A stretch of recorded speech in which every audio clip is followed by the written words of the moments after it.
justru dihukum mati oleh bangsanya sendiri dalam sidang mahkamah agama yang dipimpin oleh Kayafas. Paradoksnya, dengan kematiannya ia menyatukan dan menyelamatkan bukan hanya bangsa Israel, tetapi semua bangsa di muka bumi ini. Dikatakan dalam sabdanya, biarlah orang satu mati untuk keselamatan bangsa. Saudari-saudaraku yang terkasih, berjumpa kembali bersama saya Inspirasiku di Antara. Renungan Harian Sabtu 23 Maret, Pekan Prapaskah yang kelima. Semoga di akhir pekan dan di awal bulan April ini kita selalu dalam keadaan baik, tetap sehat, dan bersemangat. Marilah kita mengawali renungan kita dengan tanda kemenangan Kristus. Dalam nama Bapa dan Putra dan Roh Kudus. Amin. Yesus Kristus penebus kami, masa sengsaramu semakin mendekat, meskipun mengetahui segala sesuatu yang akan terjadi. Engkau tetap mengorbankan diri demi menyatukan kami. Semoga kami berani mengorbankan diri untuk keselamatan sesama manusia dan keutuhan ciptaan.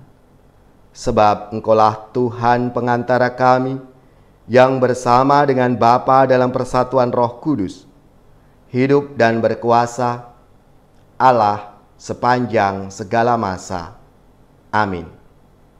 Dalam nama Bapa dan Putra dan Roh Kudus. Amin.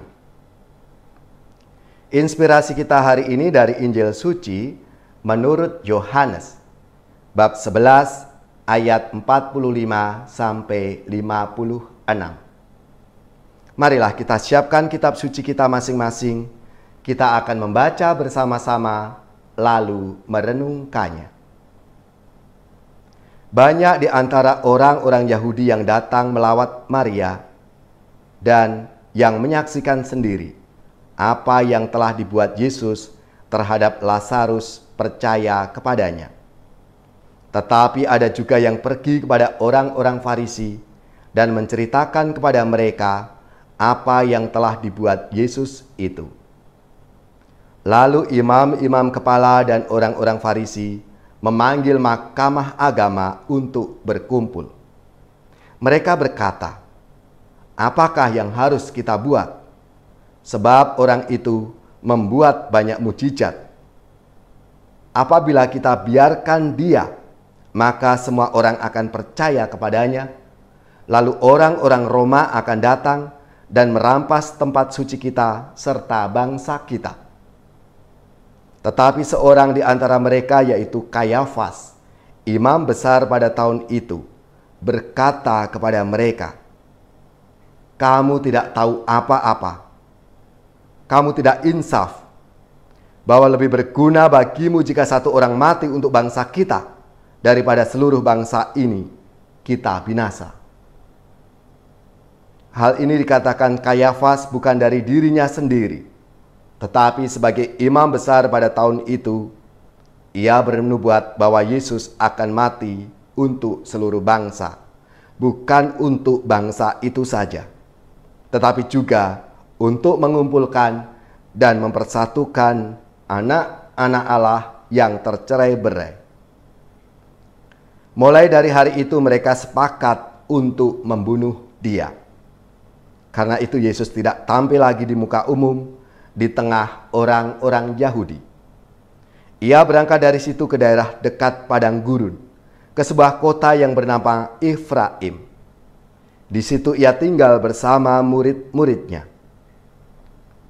Waktu itu, hari raya Paskah orang Yahudi sudah dekat, dan banyak orang dari negeri itu berangkat ke Yerusalem untuk menyucikan diri sebelum Paskah itu.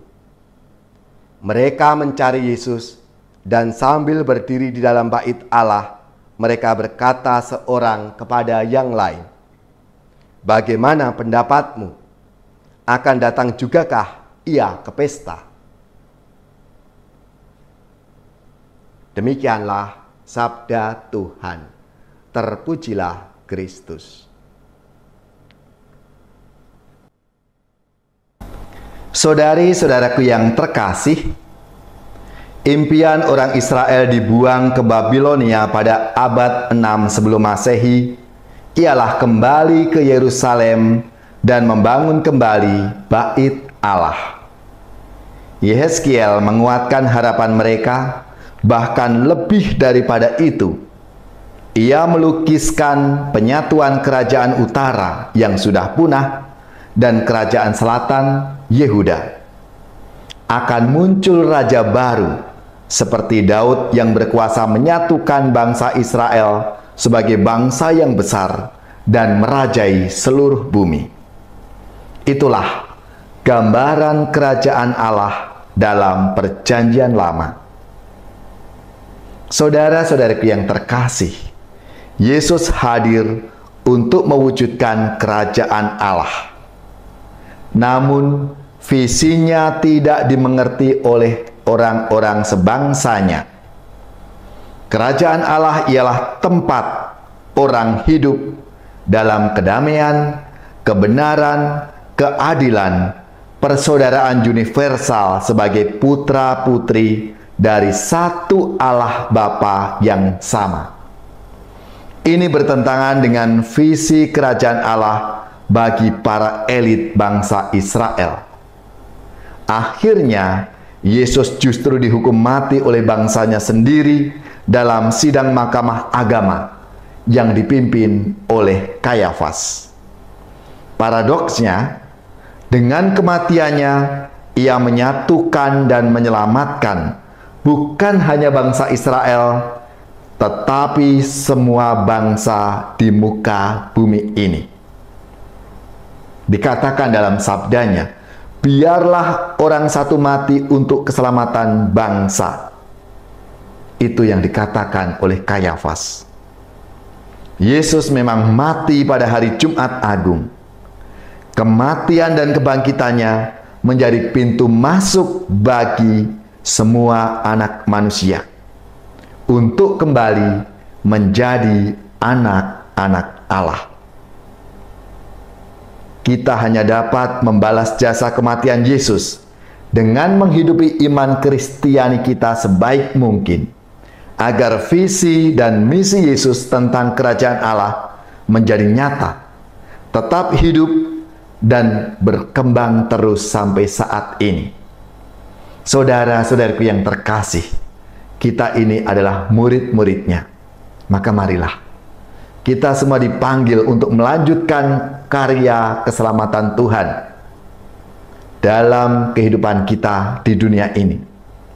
Melalui keluarga kita, komunitas kita, lingkungan di mana kita tinggal, dan lewat masyarakat kita. Marilah kita wujudkan Allah yang meraja itu dalam kehidupan kita, sehingga semakin banyak orang mengalami rahmat dan kasih Tuhan yang menyelamatkan.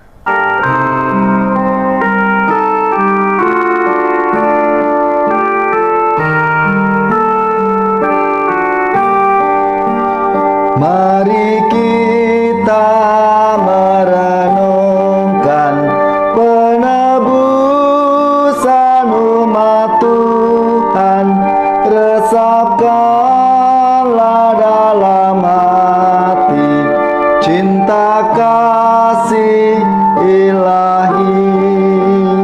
Yesus Kristus Raja Sakti, pengemban amanat suci, penyembuh segala luka, penegak hukum cinta, diutus sebagai abdi. Yesus taat sampai mati, diperolok dan disiksa, dibunuh dengan hina. Saudara-saudaraku yang terkasih, marilah kita siapkan hati kita untuk menerima berkat Tuhan.